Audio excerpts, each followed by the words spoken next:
Assalamualaikum warahmatullahi wabarakatuh.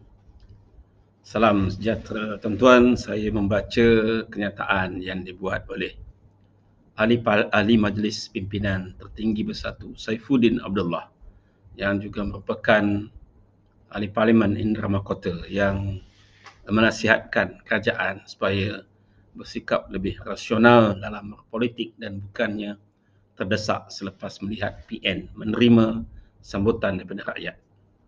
Dia kata bahawa kita berpolitik pun harus berpada-padalah. Sebagai kerajaan, kita bertanding dalam pilihan raya dengan cara adil dan saksama. Jadi kalau mereka, yakni kerajaan, nak mencari kesalahan Muhyiddin Yassin, dia kata, itu pada saya menunjukkan kerajaan memang terdesaklah. Dia kata begitu ketika sidang media di pejabat Perikatan Nasional Indra Mahkota dekat Kuantan. Tuan-tuan sekalian, saya melihat bahawa sebenarnya mereka ini, pimpinan Perikatan Nasional ini tidak boleh menerima ataupun mereka melihat bahawa setiap tindakan yang dilakukan oleh pihak penguatkuasa kepada pimpinan mereka itu adalah bermotifkan politik. Langsung mereka tidak melihat bahawa ianya adalah suatu tindakan yang wajib dilaksanakan kalau sekiranya terdapat unsur-unsur salah guna kuasa dan unsur-unsur rasuah dilakukan oleh seseorang tanpa mengira ianya pimpinan PH ke PN ke BN ke dan sebagainya.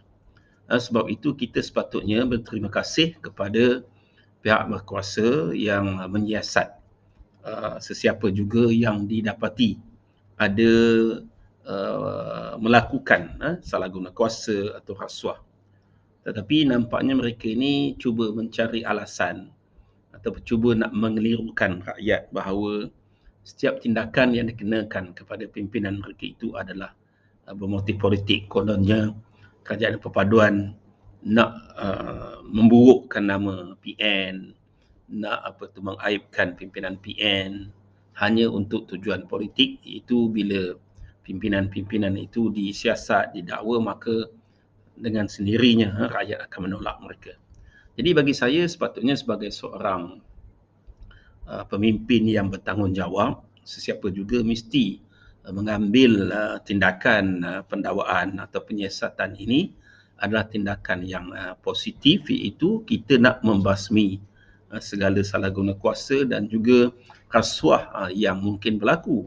Jadi sesiapa juga yang disiasat, kita hendaklah akur dan memberikan kerjasama, bukannya kita menghentam SPRM, bukannya kita menghentam kerajaan. Kerana kita tahu bahawa SPRM itu sendiri, kita mesti mengiktiraf mereka sebagai sebuah badan penguatkuasa yang profesional, tidak dipengaruhi oleh sesiapa. Jadi kalau mereka menganggap ataupun menuduh SPRM itu bertindak di bawah arahan orang-orang tertentu ataupun arahan kerajaan, maka itu namanya mereka menghina SPRM itu sendiri.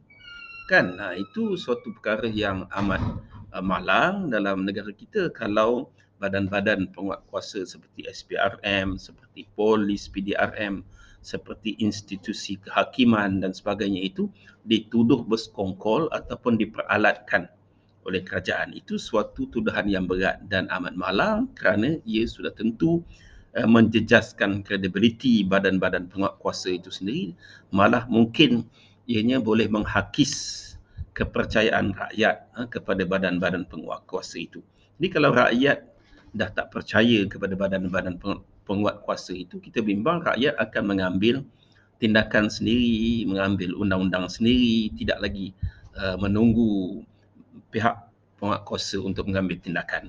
Itu sebab bagi saya pimpinan Perikatan Nasional ini memang tidak bertanggungjawab dan juga mereka sebenarnya berada dalam keadaan yang begitu keluh kesah kerana mereka tahu bahawa sememangnya ada isu-isu yang menyebabkan ramai di kalangan mereka itu disiasat dan mungkin didakwa, khususnya yang berkaitan dengan projek Jana Wibawa. Itu sebab kita mengharapkan rakyat dapat memantau dan melihat gelagat pimpinan-pimpinan Perikatan Nasional ini, yang saya yakin ramai juga yang tak tidur malam, ramai juga yang keluh kesah dan sebagainya. Terima kasih.